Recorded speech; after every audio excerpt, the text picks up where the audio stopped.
Bicamerale, proseguono i lavori, via libera al Senato delle Garanzie. Terremoto, a Montecitorio e a Palazzo Madama il governo respinge le critiche sui soccorsi. Senato, sì della Commissione alla Merloni-Ter, in arrivo nuove regole per gli appalti. Italia-Spagna, firmato un protocollo di collaborazione fra i due Parlamenti. Buonasera. L'attenzione del mondo politico è ormai tutta rivolta al dibattito che si terrà martedì pomeriggio nell'Aula di Montecitorio e il giorno dopo, mercoledì, al Senato. Sarà quello il momento della verità sul futuro del governo Prodi ed è probabile che per recuperare la frattura all'interno della maggioranza le trattative vadano avanti fino all'ultimo minuto. Ma l'intensa iniziativa politica e la minaccia di crisi non ha bloccato l'attività del Parlamento e soprattutto non ha rallentato i lavori della Commissione bicamerale per le riforme che oggi è tornata a riunirsi ed ha preso importanti decisioni. Da Montecitorio Fulvio Meconi. Nonostante la crisi politica incombente, la bicamerale continua il suo cammino sulla strada delle riforme, dimostrando quello spirito costituente in cui la maggioranza non deve essere necessariamente quella di governo. La Commissione oggi è tornata a riunirsi, varando gli articoli sulla composizione del nuovo Senato delle Garanzie. 200 saranno i senatori eletti direttamente, ma altrettanti i rappresentanti delle regioni che gli si affiancheranno quando si discuteranno materie di interesse delle autonomie.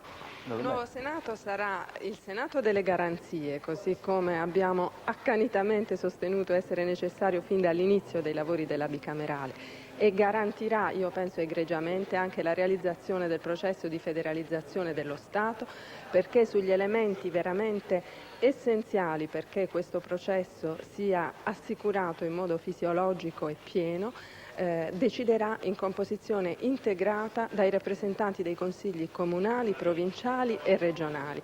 Resta ora da definire il numero dei deputati, per il quale si pensa alla media tra i maggiori paesi europei, circa 550 componenti, ed il capitolo del federalismo fiscale. L'ipotesi è quella che rimanga sul territorio non meno del 50% dell'intero gettito dei tributi diretti e indiretti, ma di tutto ciò si parlerà la prossima settimana, dopo che martedì si sarà chiarita la situazione politica. Questione terremoto oggi in primo piano nelle aule parlamentari, sia a Montecitorio che a Palazzo Madama. Il governo con i ministri Veltroni e Napolitano, il sottosegretario alla protezione civile Barberi, ha risposto alle interrogazioni presentate da tutti i gruppi. Al centro della discussione i ritardi e l'insufficienza dei soccorsi che hanno dato luogo alle proteste dei terremotati e alle polemiche dei sindaci verso i responsabili della protezione civile. Simona Sala. La terra trema e l'Italia non riesce, non può superare la paura. Sono oltre 32.000 le persone ospitate in tende roulotte allestite dalla protezione civile e i container non bastano. Oggi, nel dibattito che si è svolto in aula al Senato e alla Camera, il sottosegretario alla protezione civile Barberi ha comunque assicurato che la seconda fase dell'emergenza è cominciata. Le scuole riapriranno presto, entro un mese saranno pronti i nuovi nuclei abitativi per i senza tetto. Verranno usati appartamenti sfitti e tendopoli ben attrezzate, ma anche in Parlamento oggi non si sono calmate le polemiche. Ecco la Lega. I soldi che questo Stato vuole stanziare sono all'interno di una finanziaria sulla quale non risulta ci sia l'accordo neanche di maggioranza, per cui sono solo promesse. Il ministro dell'Interno Napolitano getta acqua sul fuoco e respinge ogni accusa. I soccorsi sono stati puntuali, ha detto al Senato il terremoto non era prevedibile. Napolitano ha illustrato gli stanziamenti per la ricostruzione, anche se ancora non è possibile fare un bilancio definitivo. Gli 800 miliardi in finanziaria, i soldi già erogati, fondi per le famiglie e per le aziende. Argomenti che non hanno convinto il Polo. Sentiamo. Il servizio di protezione civile funziona se tutte le autorità dialogano e collaborano tra loro. Il sindaco, i sindaci hanno compiti di protezione civile, ma non hanno poi gli strumenti e lo Stato deve dare loro gli strumenti, cosa che purtroppo non è avvenuta. Veltroni e Barberi non ci hanno fornito alcuna risposta. Ho chiesto lo stato d'uso dei materiali impiegati e non mi è stato risposto. Ho chiesto quali mezzi effettivamente economici verranno destinati alla ricostruzione da subito e non nei tempi della finanziaria e non mi è stato risposto. Ho chiesto la quantità e i criteri di distribuzione dei materiali e perché intere frazioni, interi comuni fossero stati tagliati fuori per 24 o 48 ore, non mi è stato risposto. La disincentivazione a reparti delle forze armate o di polizia di intervenire e non mi è stato risposto. C'è un elemento sospetto, la troppa enfasi data ai danni ai beni culturali. Bisogna ricostruire in fretta e bene, su questo punto tutti d'accordo, bisogna insistere sulla prevenzione perché in Italia il 40% della popolazione vive su territorio a rischio sismico, ricostruire le case ma anche restaurare i beni culturali danneggiati, tra Marche ed Umbria ne sono stati catalogati 1600, ha detto il ministro Veltroni, ma sentiamo i rappresentanti dell'Ulivo. Ce la faremo la nostra parte, cittadini, istituzioni locali e regionali, ma da soli non possiamo farcela. La prova è durissima, quella a cui siamo chiamati. I danni sono rilevantissimi, non possiamo permettere che i nostri territori vengano abbandonati, soprattutto quelli della montagna, dell'Appennino umbro-marchigiano. È un'economia fragile, fatta di piccolissimi paesi che sono giù, fatta di piccole imprese zootecniche. Abbiamo necessità che ci sia grande capacità di governo. Questo pretende una ricostruzione sana, rigorosa. Per la prima volta nella storia di questa Repubblica, e bisogna tenere presente che questo nostro territorio per il 45% è ad altissimo rischio sismico, ha pensato ad incentivare la costruzione di alloggi con procedimenti antisismici, per la prima volta, ripeto, quindi prevenire è meglio che curare, e questo governo lo ha fatto, quindi come si può criticare? E Rifondazione si distingue per le critiche, si aggancia al dibattito su finanziaria e lavoro per lanciare una proposta. Sentiamo. Ancora non ci siamo sul piano della tempestività, della qualità e della quantità degli interventi, però credo che adesso occorra mettere al bando le polemiche per lanciare una proposta. Io credo che è possibile trasformare la disgrazia in un'occasione. Pensando all'ingente patrimonio storico-artistico che è stato lesionato, io credo che il governo debba lanciare un grande piano di lavori socialmente utili che potrebbe dare lavoro a centinaia e centinaia di giovani disoccupati. E al Senato intanto via libera dalla Commissione Lavori Pubblici al disegno di legge Merloni-Ter che passa ora all'esame dell'Aula, un provvedimento che semplificherà le procedure per l'assegnazione degli appalti e darà una boccata d'ossigeno al settore delle costruzioni. Paola Vietta. Con la Merloni-Ter alle gare d'appalto per i lavori pubblici si potrà partecipare solo con progetti esecutivi e dettagliati, evitando quindi le modifiche che in corso d'opera facevano lievitare i costi.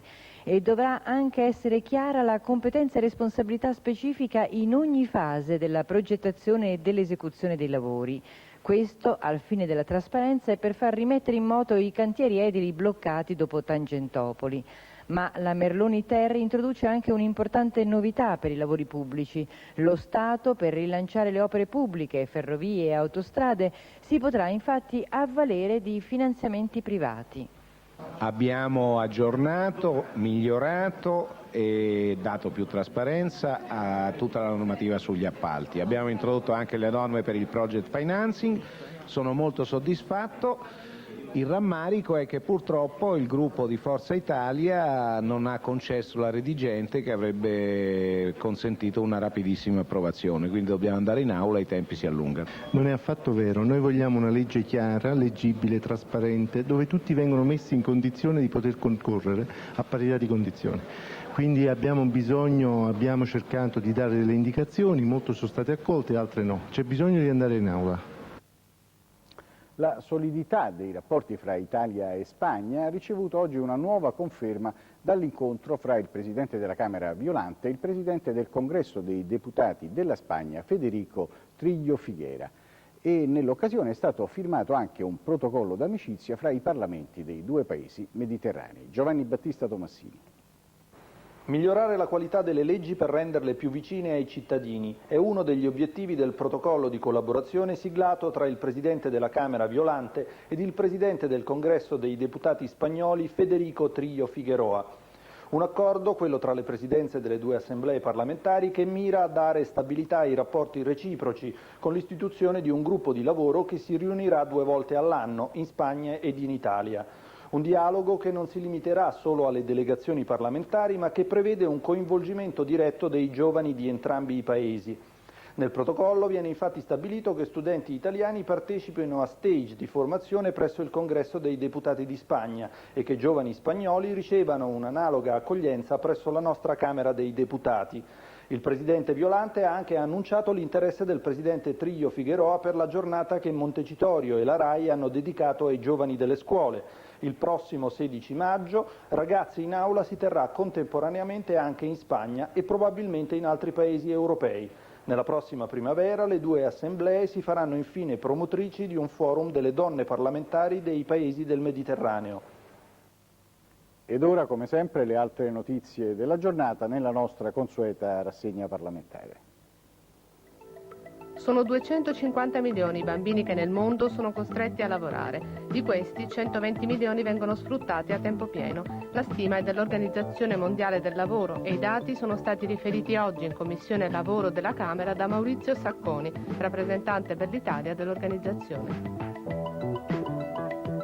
Parere favorevole della Commissione Cultura della Camera alla realizzazione da parte del servizio pubblico di trasmissioni tematiche in chiaro via satellite. Il parere è stato approvato con i voti della maggioranza, l'astensione del Polo e il no della Lega. Riformare le professioni paramediche come l'ostetrica o l'infermiere, introducendo gli albi e gli ordini professionali. Una riforma in questo senso è stata avviata dalla Commissione Sanità del Senato, che ha approvato in sede deliberante un provvedimento del Governo che perfeziona il processo di riforma delle professioni sanitarie. Per il 97 la spesa previdenziale rispetterà le previsioni fatte. Conti in linea dunque, lo ha assicurato durante un'audizione presso la Commissione Bilancio della Camera il Ragioniere Generale dello Stato Andrea Monorchio. Voto contrario di Forza Italia, della Lega e del riformatore Pietro Midio alla concessione della sede deliberante in Commissione Giustizia per il disegno di legge sull'utilizzo delle videoconferenze nei processi di mafia, che dovrà perciò passare all'esame dell'Aula. E queste per oggi erano le ultime notizie del Parlamento. Grazie dell'attenzione e arrivederci a domani. Buonanotte.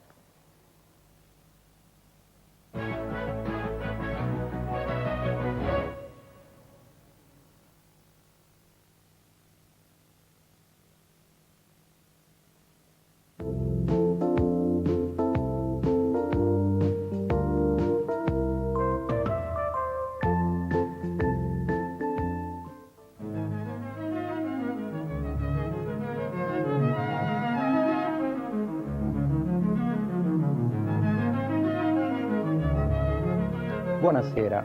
Gli elementi meteorologici che caratterizzeranno il tempo delle prossime ore sono tre: la foschia, la nebbia e una perturbazione di origine atlantica. Le riduzioni di visibilità si presenteranno come di consueto sulle pianure del nord Italia e lungo le valli e sulle zone costiere del centro. La perturbazione invece farà sentire i suoi effetti sulle regioni adriatiche, soprattutto quelle centro-settentrionali. Abbiamo quindi in parte anticipato le previsioni delle prossime ore, ma per meglio comprendere la situazione vediamo pure le immagini del satellite. Eccole, mostrano buona parte dell'Italia e dell'Europa libera da copertura nuvolosa. Le perturbazioni giungono dall'Europa settentrionale e molto velocemente raggiungono le regioni balcaniche. Anche parte delle regioni orientali italiane sono interessate dal passaggio della nuvolosità, ma il suo effetto è molto limitato. Durante le prossime ore saranno, come anticipato, ancora le regioni adriatiche a mostrare il fianco alle perturbazioni. Quindi durante la notte le nuvole sorvoleranno i cieli del Triveneto, delle Marche ed Abruzzi. Isolate le precipitazioni, soprattutto sui rilievi alpini e sul Friuli Venezia Giulia. Foschie dense e nebbia, specie sulle zone pianeggianti, fino alle prime ore del mattino. Ora vediamo il quadro che riassume le previsioni per la giornata di domani. Cieli da parzialmente nuvolosi a irregolarmente nuvolosi sulle regioni del versante adriatico, specie quelle centro-settentrionali. Qualche isolata pioggia sarà possibile su Marche, Abruzzi ed Umbria. Sul resto della nazione il cielo sarà invece poco nuvoloso, salvo i temporanei addensamenti pomeridiani sui rilievi. I venti soffieranno in prevalenza da nord, con intensità che andrà da debole a moderata. Sulle coste occidentali della Sardegna saranno moderati o forti, da nord-ovest. Mossi i mari occidentali, poco mossi i rimanenti bacini. Temperature in lieve calo, soprattutto le massime, sulle regioni nord-orientali. Abbiamo concluso, non mi resta che augurarvi un buon proseguimento di serata. Arrivederci.